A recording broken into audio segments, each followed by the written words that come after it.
Hello, hello, hello, and welcome to Unique Leaders Podcast.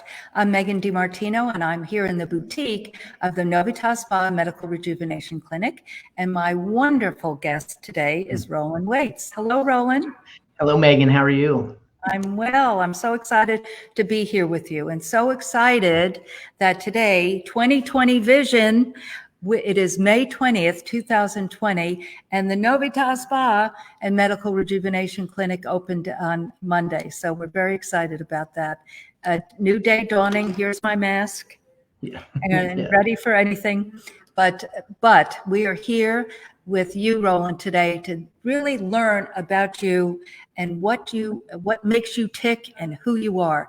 Now, many people come on, Roland, as I shared with you earlier, that are Facebook friends of mine from throughout the United States and a little bit around the world, but also our Georgetown friends.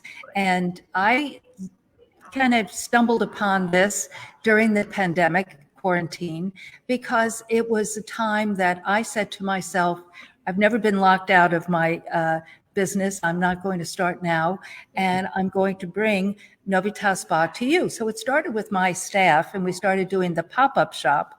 And then from there, a friend of mine who was starting a new business and had not really launched it yet, a directory for health services, alternative type health, was trying to put this or working on putting this directory together. And I said, well, let me interview you and get that out because she is here locally in the Austin Metroplex. And so from there, Stephania LeBaron is her name. And so from there, I said, wow, this could be something fun. So then I invited somebody else on, and not everyone was from Georgetown or even Austin. So with this platform, we're able to talk to people all over the world. So it's really very exciting. So I want to share a little bit about you, Roland, before we go on from my experience. Now, Roland's title, folks, is the Captain Field Operations Commander for the Police Department of Georgetown. Did I say that correctly? Absolutely. You did. Yes, ma'am. Okay. So I met Roland in 2004. Oh my goodness. At 2004, yes.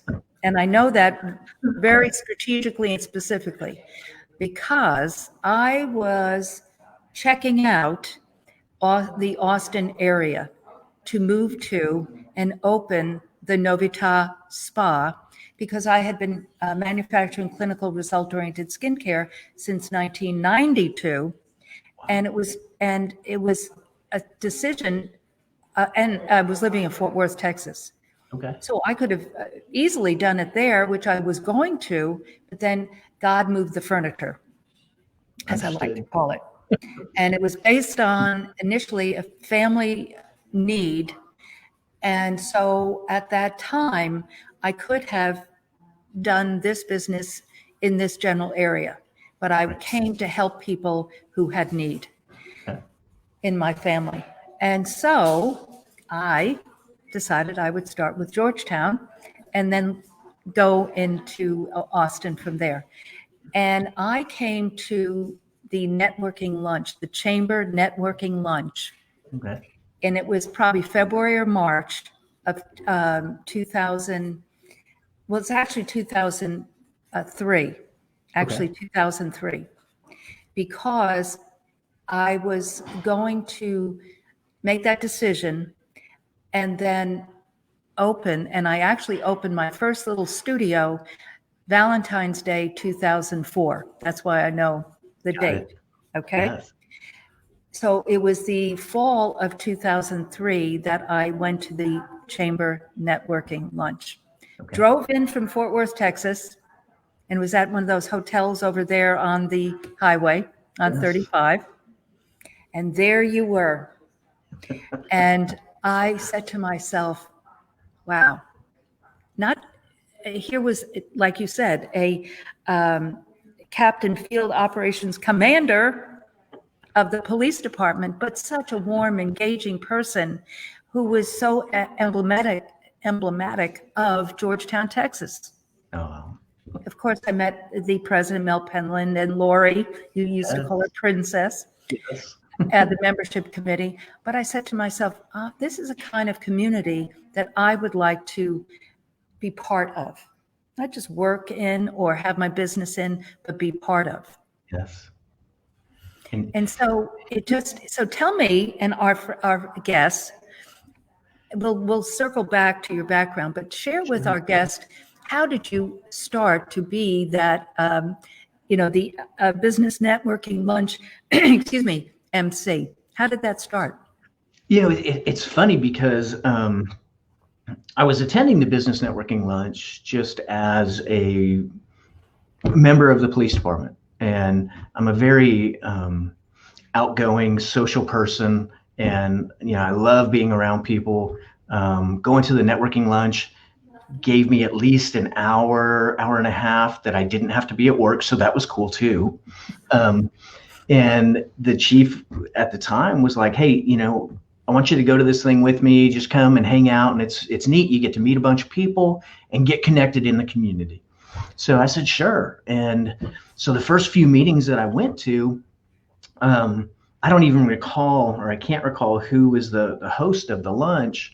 But it was cool because they had you got to do a 30-second elevator speech about who you were and what you do.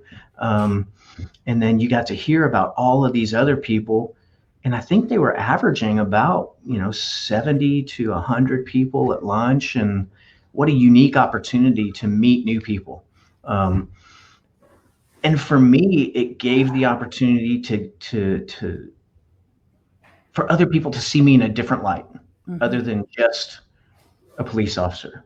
We as police officers have, certain things that we do.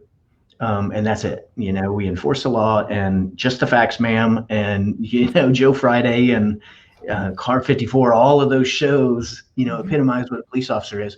Well, that's not who I am, I was rolling long before I was officer, captain. So just going to the business networking lunch gave me the opportunity to connect with people. And through that, Mel and the other folks at the chamber got to see my sense of humor. And I went through Leadership Georgetown, and that was an incredible experience as well. And so then when the opportunity came up that they needed a host, they came and asked if I'd be interested. And, I love the pay. It was, a lunch. It was a lunch. And, it gave me more time to be away from the PD now too. But it gave me the opportunity to just be in front of people and to help them experience part of their day with a chamber that loves and cares about our community so much. And that we can then highlight the people and the business that make Georgetown the incredible place that it is, that people keep coming, day by day to live and raise a family and run a business here. And I wanted to be a part of that.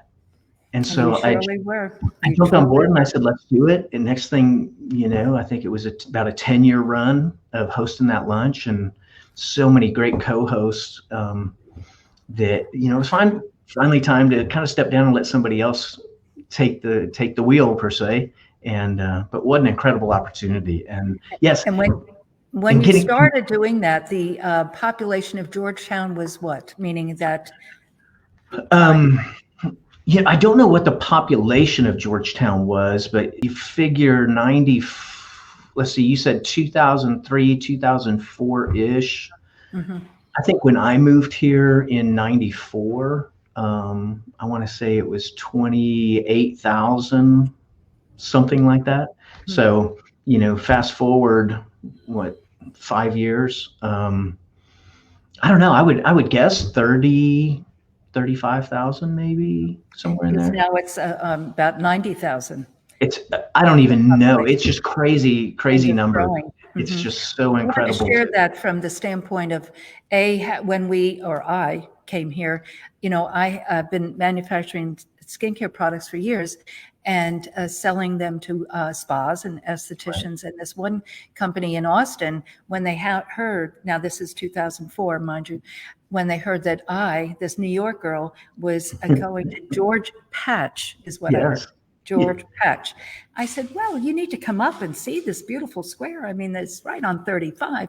I've been a PR agent for Georgetown since I came, but I knew that it was going to grow because when I moved to Texas from New York in '87, that whole metroplex of Fort Worth wasn't what it is, even when I moved here in 2004. And that was the airport in the middle and then everything growing around it.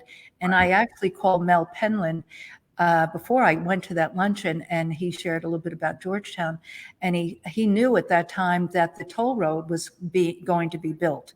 Well, they had already appropriated the funds for it, starting in San Antonio and ending in Georgetown. Well, they had big plans for this Georgetown, Texas. So that meant a lot to me. I could see the handwriting of it and how he had explained it. So, okay, so you grew up where? Because you went to college in Austin. So where did you grow up? I did. So I'm actually a Colorado boy. I was born in Wheat Ridge, which is a northern suburb of Denver, and then grew up in the Boulder-Longmont area. There's a little town 7 miles from each, 7 miles from Boulder, 7 miles from Longmont, called Niwot, Niwot.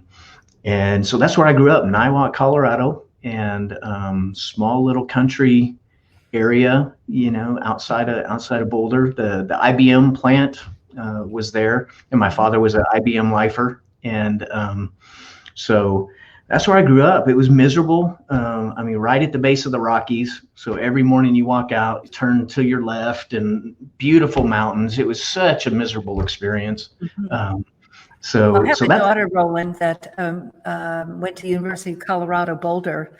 When I moved to Texas, she was finishing senior year of high school, and she never moved to Texas. She finished her senior year, and we used to go out skiing occasionally with some Connecticut friends, and she fell in love with Colorado. So hence she went to University of Colorado and never came back. So she and her husband and my only grandchild live in Lafayette, Colorado. Yes, I know where that's at. We used to go, I think there was a nursery that we would always go for Mother's Day to buy flowers and stuff for my mom to go plant. And that's still there, the Lafayette Florist. Is it? Okay. And then I think in Louisville or Lafayette, there was a restaurant, the Blue Parrot, or I think it was. So it may have been Louisville, but I know that area well, but not anymore, because, oh my goodness, the last time I went home, it had changed so much. Yeah, but all of my family's still up there. I'm the only one that moved out and is down here. So then you left to go to college? No, actually, I left to join the Air Force. So graduated high school and decided to go join the Air Force. So took off and went to San Antonio for basic training, right out of basic. Then unfortunately got stationed in Southern Cal. Oh my goodness, again, what a miserable experience. 19-year-old single guy in Southern California, but it was cool because that's where I met my first wife, and we wound up getting married, moved to Japan, Misawa, Japan, spent 4 years in Japan, had the opportunity to see all kinds of the Pacific region and travel. And then, fortunately we had both of our kids over there. I have a son that's, oh my gosh, 30 and a daughter that's 27 now. But both of them were born in Japan. Then the military brought us back home. So brought us to Altus, Oklahoma. And, there's not a lot of folks that know where Altus is. And it's right down in the southwest corner of Oklahoma above Wichita Falls. And for me, it was cool because my father was born and raised in Mangum Granite, Oklahoma, which literally is a stone's throw, maybe 10 minutes from Altus. And my granddad worked or owned a Kerr-McGee gas station in Altus years and years ago. So then from Truly Altus, going to the roots. Yes. Roots. And my wife at the time thought it was a little slow and a little country, but I loved it. And so then we decided to actually get out of the military at that point, and it was just shy of 10 years. And her family was down here in Central Texas. Her brother was, and so we started applying for jobs, and I applied at the Attorney General's office actually as a child support investigator in the city of Georgetown as a peace officer. Wow. And the city called first, and I've been here 25 years. Wow. Yeah. And so then, because you received an undergraduate degree from St. Edward's in Austin, did. so then at that time you then went to school as Right. well. So it took me a while. I didn't start going to school until I think 97. So I started working on, I had some college credits and things, carried over from the military, but I finally decided, you know what, I'm going to do something. And I always knew that, policing is wonderful. I truly believe that this is what my calling was. But at some point in time, I may want to venture out and do something different. So I decided to get a bachelor's in business and management with an emphasis actually in finance, believe it or not, from St. Edward's University. And so that was my start of going back in and continuing my education at a formal level. Of course, as a peace officer, I had to go to the academy and all kinds of hours related to, self-improvement and that kind of thing. But now we do have quite a few people on visiting with us. Oh, nice. Quite a few people, yes. And Elizabeth is writing feverishly, but Bill Gravel and Tom Ramsey. Hello, Tom. Do you know Tom Ramsey? I do, yes. Yes, and wonderful man and wonderful business. And Ronnie Zapata and Jesse Grandeso and Regina Bowler and Melanie Cox and Sarah Bond and Xavier Hinosa and Chidi Nowick and Becky Adams and Charles Foreman. Hello, Charles. And Albert Garcia. Hello, Albert. And Shauna Jackson, Scott Stout, Todd McCrae, Lynn Sherry. Hello, Lynn. And Christopher, somebody. She was writing that. That's a unique last name. Somebody. And Christopher Leschler. Good to have you with us today. And we're just, as I shared with you, Roland, before we started, I really have a heart for not only people, but people's stories, and to share with people other people's stories, and to help understand that here Roland has been sharing a teeny portion of his life, a teeny. And we pick up with him, 10 years even after where he is now. But it is an evolution. It starts and it evolves. It just doesn't happen. It is, but you've said some key things in this, period of time, is that you have wanted to grow and learn and evolve. And because you said that throughout this, that you went into to the military, and that was. Now, let me ask you a question. I don't want to say it for you. What was the impetus of doing that? What would you say? Was it travel? Was it getting out of Dodge? What was that about? It was multifaceted, believe it or not. One, I knew that I probably didn't want to go to college. I was not mentally and emotionally prepared to go to college. I was very immature, honestly, and I knew that if I went, I would probably be wasting my money because I'd get put on academic probation, probably presidential, in the doghouse kind of thing, because I lacked focus. And so for me, I also knew that I wanted to be a police officer. From a very early age, I knew I wanted to be a police officer. And I figured out going into the military, I could be a law enforcement officer at 18 years old, 19 years old, whereas a civilian police officer, you had to be 21. Because you couldn't buy, your weapon or your ammo or anything. You could potentially work in a jail environment, but you couldn't be an actual cop per se. But I knew in the military I could. Plus, I come from a long line of military veterans. My father's a veteran, all my uncles, and I also knew that I wanted to give something back to my country, and I also knew I didn't like getting dirty. And so I didn't want to join the Army or the Marines. I didn't like getting yelled at. So, both of them were off the table.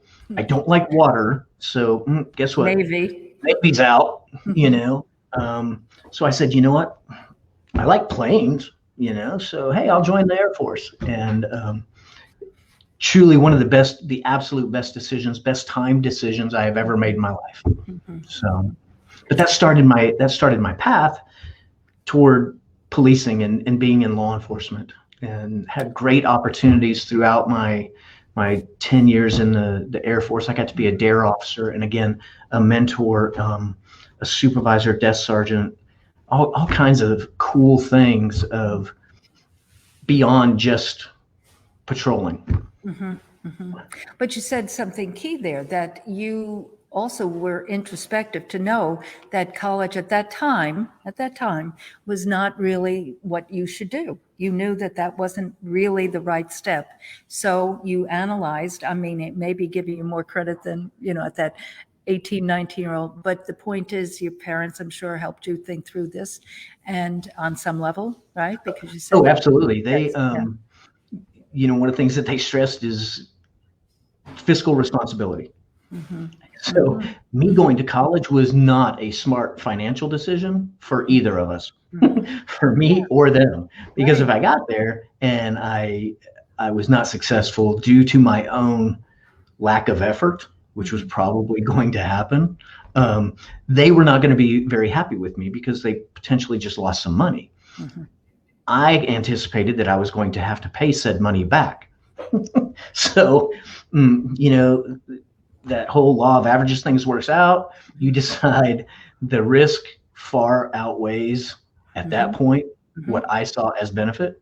And I would like to say it was that thought out, but no, it wasn't. No, It was like, dude, this is not the right thing for you. Right. What are we going to do? Exactly. What's the deal? Yeah. Yes, exactly. And, but you could have felt lesser than, meaning your dad was an IBMer, a lifer, very focused. You used the word focus before, and you could have felt lesser than, but yet knowing you a little bit, you've got a wonderful spirit, wonderful over the horizon kind of guy. And so you joined the Air Force. And it was funny, not haha, but interesting when I was studying your bio, and it said here that it said twice about your relationship with the Japanese military. And I'm like, that's interesting. And but you also shared that you were in Japan. So that made more sense, how that connect the dots there happened, but, the thing about, but what does it say here now? Meaning that you teach Japanese officers conversational English, and I'm like, how'd that happen? And then also, just another place you said about the Japanese. So share a little bit about that, because that goes back to, like you shared already, that it was a great time for you. Yeah. In your life. So for me too, going to Japan was just amazing. I thought about it, and I knew I wanted to go overseas, and having the opportunity to go to Japan, and it was on the main island of Honshu, but the very northern tip is where Misawa's at, and it's about on the same parallel as northern Colorado, southern Wyoming. So I'm like, wait a second, potentially there's mountains and there's snow, and just like being home, only with great food. I mean, don't get me wrong, my home life, my food was wonderful, Mom. I don't mean that, but Japanese food, Oriental food, it was incredible. So I get there, and because we were law enforcement on the base, we also had to have a Japanese interpreter that worked with us. And occasionally the Japanese National Police would have to come on base, and we'd have to interact. And so one of the Japanese interpreters, Mr. Sakuda, Judy Sakuda, and I were talking one day, and he said, when these Japanese police officers come in here, or if they stop a U.S. service member out away from base, they don't really know. They know true English, and they can speak English, and they work very hard at it. But conversational English, slang, just having a conversation with a driver is so much different. Mm-hmm. Would you be willing to share with them how to interact? And, if a U.S. service member says this, what does it mean? And so I said, yeah, absolutely. So I spent almost 2 years working with the Japanese National Police and teaching them conversational English. Oh, that was a trip. Of course, the first thing they want to learn is all the bad words. So we knocked that out right away. And then we get into actually, just being able to communicate. Right, right. From the heart. From the heart, absolutely. Yes, from the heart. Yes. I would say that this gentleman that I'm speaking with, Roland Waits, is the essence of the heart, meaning that you've heard Roland share that from a kid, he wanted to be a police officer, and that then he went into the military, to the Air Force, and had many adventures and journeys, and ended up here in Texas because of his family's connection, and then joined the Georgetown, not initially the police force, but what did you say? You came in for a job. What did you say with that? So with coming here, I got out and I knew I wanted to be in law enforcement. I wanted to continue to be in law enforcement. So I looked at the Attorney General's office as a child support investigator. And that, I'll be honest, when I went and interviewed with them, they said, our investigators handle 1,100 cases a month. Wow. And for me, that was shocking because that's just in 1 month. And granted, they can't track down all of those folks, but that's 1,100, just if they have one kid, 1,100 kids that is impacted by the fact that their parents don't take care of their, going back to financial responsibility, take care of their financial obligations. They did what they had to do to bring a child into this world, but now they're not stepping up and being a mom or the dad to help take care of them. And that crushed my heart and my spirit. And you have to give props to the people that can do that job. But I think that's a very hard position to be in. And I truly do count my blessings that Georgetown called first, because I don't know that I would have been happy doing that. I would have been happy to find the success to make some connections and get people to hold themselves accountable, maybe with some court help, but I think it was truly a blessing that Georgetown called first, and now I've got to make this incredible city my home. And they're goofy enough to keep paying me. I keep showing up. It's kind of like a stray cat. Don't put the vittles out there if you don't want it around. I think it's a hand in glove here. I think it's a hand in glove because Georgetown is blessed to have Roland Waits part of it, because like I shared before we went on air, that all the guys and gals that are out there, you're the team captain there for these folks, and that's so important. I mean, as a mentor and managing and directing people, the word manage to me I don't resonate with, but to mentor people, they have to have that person that they admire and look up to. Otherwise, why would they do what they do and stay where they stay for these years? And so you are that guy that has, mentored so many people. And if you talk to anyone, folks around the country who know police officers, Roland Waits, it just has such a big heart, and people in every walk of life, whether it's a business owner or just a civilian, just love you, Roland. Now, another piece to Roland Waits, and we're going to circle back to just your philanthropic heart, but I do want to take a little 180 over to the Wayward Travelers. That's an interesting name in itself.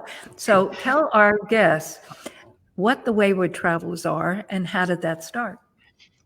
So I also come from a very musically inclined family, and I have always loved music. I still have my very first guitar that I received as a little guy, and it's hanging in my my office music room there at the house.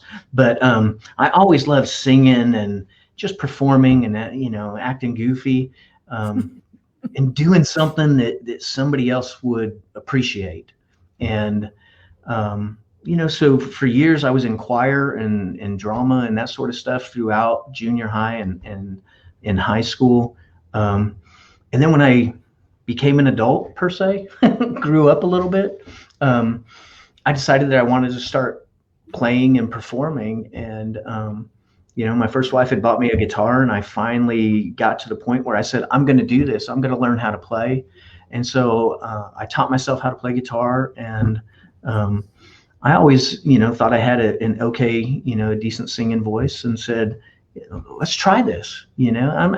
I'm not going to make it, I'm not in it for the fame or fortune. I don't want to travel and be on the road nonstop. But if I can do something in and around here that just gives somebody a moment of pleasure, then, and for me, it's also even though it's somewhat stressful, it's stress relieving and reduces stress for me, because I can get out there and just let it go and see people's response. So I was in another band, and that kind of fell through. Great guys and everything, but their singer had come back, so they really didn't have a place for me. So I went on and started this band, and I didn't know what to call it, and I wanted something that was kind of catchy, but it kind of resonated as to who I am and the kind of guys and ladies I want surrounding me. And I'm not going to lie, I am a little wayward, even though I'm in the profession that I'm in, I kind of have a problem with authority a little bit sometimes. And I just carefree, easygoing, free-spirited. That's it. Free-spirited, and then the traveler, the fact that you can sit in the exact same place but still travel in your mind, in your growth, in your relationships with other people. And that's what I am all about. I'm not going to lie. I mean, yes, I'm a captain. I'm part of command staff. I don't care if we get a single thing done in a day. If we have a great relationship and we love and respect each other and take care of each other, that is the essence of who Roland is. I'm probably going to get in trouble, but Chief, this is not news to Chief. I'm just saying. Right. I was just going to say, probably in his office going, tell me something I don't know. Okay. Mm-hmm. But I love the fact of being able to connect with people. And you mentioned it before, and being a mentor and being a leader. And until you understand who you are as a person also, it's very, very difficult to lead and mentor people. So my entire life has been a process of growth, discovery, rediscovery. I'm winding down one career and amping up or ramping up for this next phase in my life. And what am I going to be? What am I going to be when I grow up? I will never grow up. I am a Toys R Us kid. But Peter Pan. I am Peter Pan, yes. And Tinkerbell. I love never, only on Thursdays. Yes. But, I love the fact of just being around people and doing what we do. And the service side of giving back to the community, absolutely. I love the fact that we as peace officers get called upon in people's darkest moments, to help them. Mm-hmm. And, and I love all of our public safety, first responders, police and fire, EMS. But for me, this is I knew this was the essence of what I wanted to do. Fire scares me a little bit, Right. I don't really like sick people. So EMS, that may be kind of out also, but, God bless those folks that do that. And, Yes. I always wanted to drive fast. So, hey, So without a ticket and without being pulled over. That's right. Right. So now you just mentioned the next chapter. And so you are now working on your master's degree. And so share a little bit about that. So again, I don't really like working. So what I've decided to do is go back to school and become a counselor. a licensed professional counselor for the state, because I get to sit there all day and listen to people, which which is cool. And I don't have to have answers, because you have the answers for self-improvement. We just have to draw it out somewhere, somehow. Right. That's right.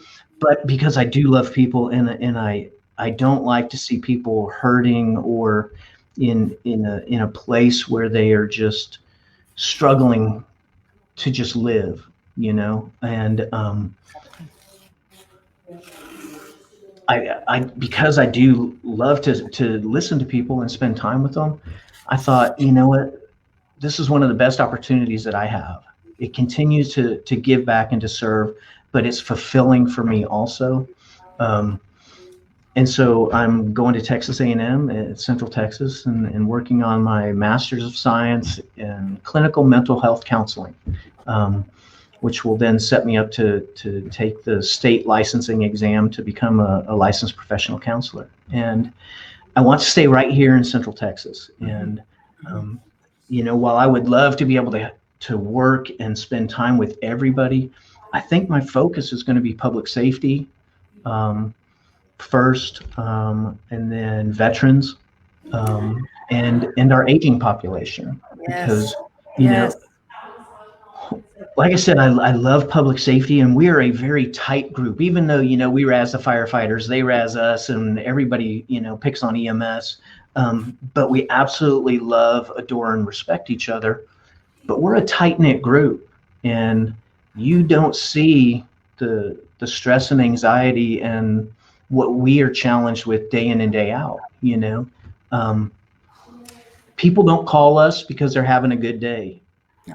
And so how do we, as professional caregivers, guardians, how do we protect and guard and care for ourselves? I'm not going to lie, Megan, a lot of times we don't do a very good job at it, Sure and not. we find we struggle day in and day out, and people don't see it because we have to be strong. We have to continue to give, but we have our demons that we battle with, You're human. We're human, absolutely. So, and a lot of times we don't know or haven't been taught the tools on how to self-love, how to let go of things, how not to take on and own somebody else's issues and concerns. And so I want to spend some time with public safety folks and tell them that, look, you can work through this, and oh, wow, Roland. and I'm sorry, I'm going to get a little emotional here, No, but because I'm just thinking about the entire country. This is what's needed. Go ahead. I have been in a very dark place before, and I have been at that almost breaking point and not knowing what to do and how to do it, and it wasn't just job related, it was life related.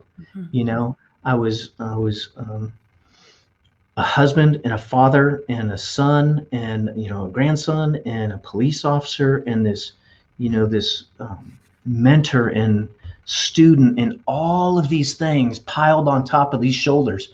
And I'm trying to carry it. I'm trying to manage it, and I'm not making good choices. And, I'm doing things just that got me totally out of sync. And I hit that dark place that people don't like to talk about. And unfortunately, people don't come back from sometimes, and they make a choice, and I was right on the cusp of making that choice. And had it not been for a divine intervention, I'll just say it, I was contemplating suicide. To say it publicly, to say it out loud is actually freeing also. And, it helps me, but because other people need to see it, because the shell that you see, you don't see the battle within for people. Exactly. And, it was by divine intervention. We had some property out in the little town next to us, Florence, in Florence, and we had some longhorns out there. And I was out there contemplating this, and I said, God, if I'm not supposed to be doing this, you need to give me a sign. And one of those longhorns headbutted the truck. And then I got upset. I started yelling at this longhorn going, do you understand what could have happened here? And then I'm like, oh, wait a second.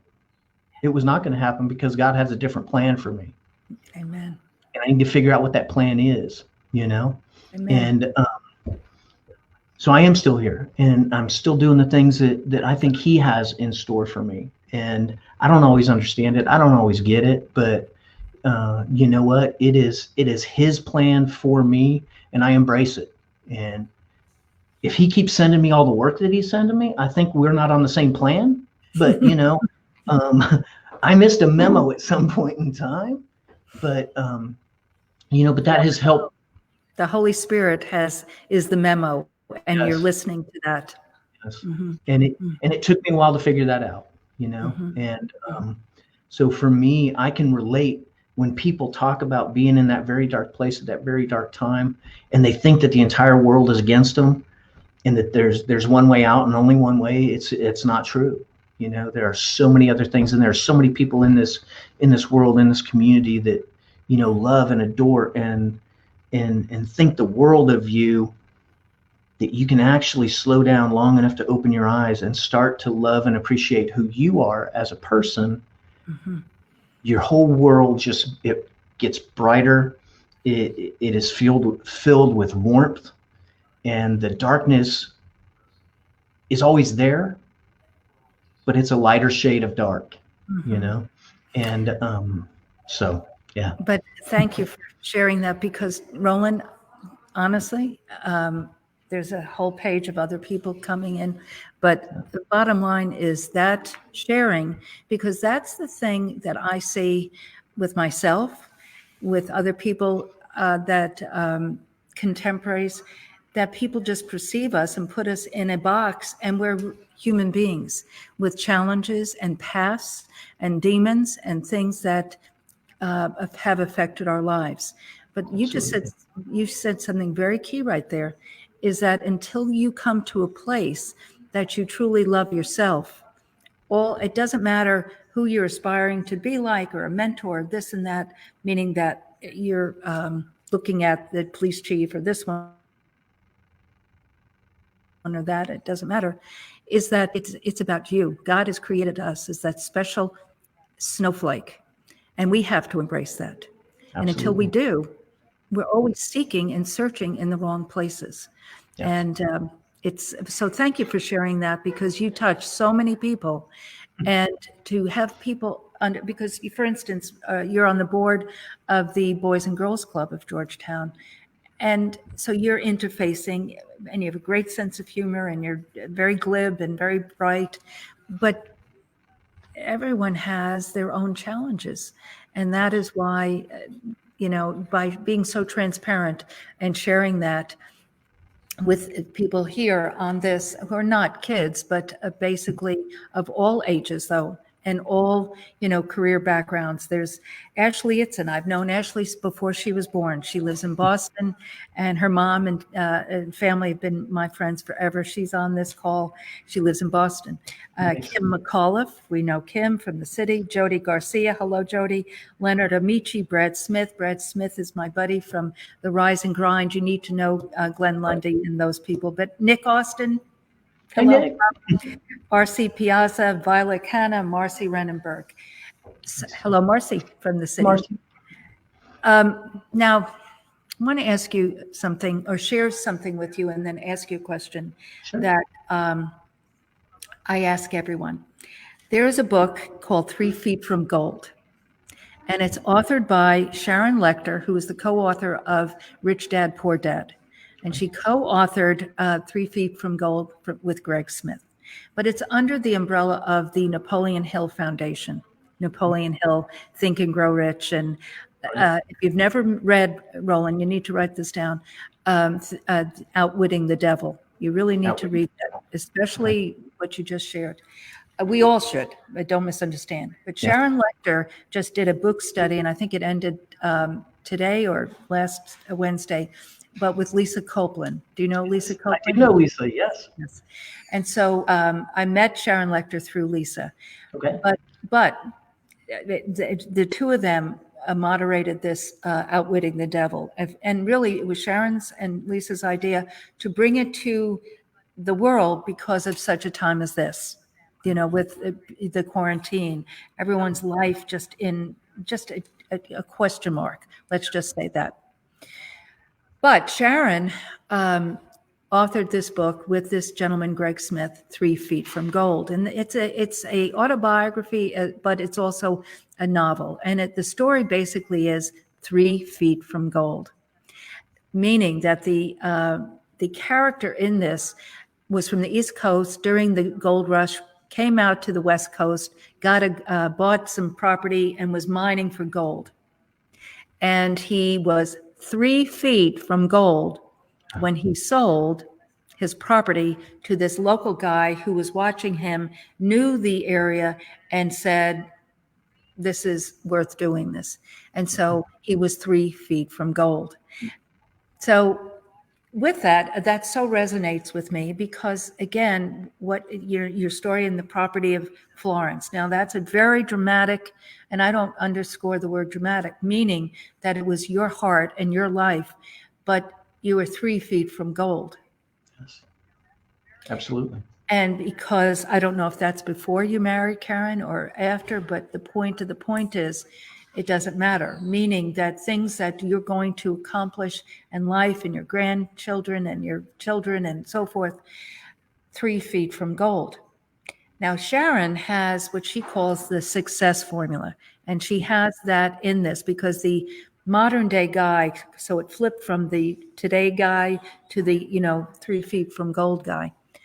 And she created this success formula in it, and it is your passion plus talent times association times action plus faith equals success. Absolutely. Okay, now, what I ask everyone is, what is your passion and what is your talent? So I think my passion is people, is relationship. And, so one of the things that this COVID, the Rona stuff that's going on around here, one of the things it's done is, in my profession, I see people at their worst a lot, okay? And I see people that come together. Georgetown's an incredible community, very giving, very loving, but I have seen a dark side of Georgetown also with this virus and the run on the stores, and I'm not going to call it hoarding, but stockpiling things that you think you need and everything, and just the ugliness of neighbors turning on neighbors. That, maybe the week before we may have been having a barbecue, but today I'm cursing you and calling you names because you got the last pack of toilet paper. Oh my. Or you took 3 cases of water, and now I'm left with none. And so I've seen a darker side of a community that is not about relationships, and it's not about taking care of each other and working together. And the whole we're in this together, we're experiencing something right similar, but none of us, Megan, I am not in the same place as you in what we're dealing with. You're not in the same place as me, but we can still maintain a relationship and we can still work to help take care of each other. And so that's what I'm passionate about, is providing and doing things to help take care of us and each other. Now, what am I talented at? Not working. I have, I think I've got that nailed. But, my talent, I think, is my ability to connect with people, either through music, which I love doing. If there's a song that I can sing that will take you to a place that you can then just sit back and smile, or a song that reminds you of a hard time that you went through, but you made it through. That's the joy in this, is that we made it through, and so that's my passion. That's my talent. And so what a blessing to know that, because when I first looked at that, and this was several years ago, I said to myself, so what is my passion? What is my talent? Now, there are things that I perceive are my passion and talent, but it really helped me, give me a kind of linear focus on looking through, and it sometimes changes, but passion and purpose go often hand in hand, Yes. and talent, it kind of blends in there. But also what we're speaking about, which I love, is because this is giving people pause to think through things. Yes. Yes, meaning things that you shared, Roland, being transparent with, but even how you shared about, people kid about the toilet paper and so forth. But to me, that states fear Yeah. versus faith. And we all need to, that's the plus faith in that success formula. Yes. Because without faith, there's no point. There's just no point. Absolutely. You're just running on empty. Yes. And we have figured out a long time ago, we cannot do this by ourselves. No. So with whatever your higher power that is, whatever you recognize as helping you, and whatever your heart believes and holds true, then that's what you do have to hold on to that. And sometimes you have to let go, the whole Jesus Take the Wheel song, there are times that we hold on to our life and our expectations so tightly, your knuckles are white and you're so stressed, and the tension in your shoulders and the throbbing in your head, and you don't understand why you can't get through this. And until you start to relax that and let your shoulders drop a little bit, and you take some breaths in and out, then you start to see that this is bigger than me. Amen. But I am a part of this. So how do I fit in? And the only way to fit in is to start to do some soul search and inner examination and say, how does Roland, who is uniquely Roland, fit into this world that is unique in and of itself? In of itself. Amen. And Amen. so I don't know that I will necessarily ever know the true hole that I'm supposed to fill. But you know what? If I have to bounce around and until I find it, God, for my belief, it's God. And so he will guide me. He will send me on a path. He will send me on a journey. He's already let me take a journey. And, he lets us do certain things and go certain paths. And sometimes we just have to learn the hard way, Amen. But he brings us back. I have a friend who has a book called I Choose Joy, Danelle Delgado. And it is a choice. It is truly a daily choice. Would you not agree? Absolutely. That, it is about a choice about your mindset and how you live your life and choose. Yes. And you mentioned this Corona, meaning holy moly guacamole, meaning I had to lock the door. So, I mean, but it was a mindset and a choice. And from this came this. So I'm so thrilled. And what a blessing. And thank you. I told you, I was silly giddy all day today, just thinking about it. And the opportunity to see you virtually. Of course, I love to see you in person also. And as soon as we're allowed to get within that 6-foot radius, I tell everybody, watch out, because there's going to be crazy hugging going on. And crazy hugging. Well, my best to you and your beautiful wife, Karin. And thank you so much, for, just being here with me, but being so open and transparent. And I know that you have helped some people today, Roland, honestly. And blessings on this next evolution, this next piece of your life. I know it'll only be wonderful. Well, I'll see you soon, kiddo. Absolutely. And thank you, Megan, for this platform. And you keep doing what you do. I love you. God bless. Love you too. God bless you.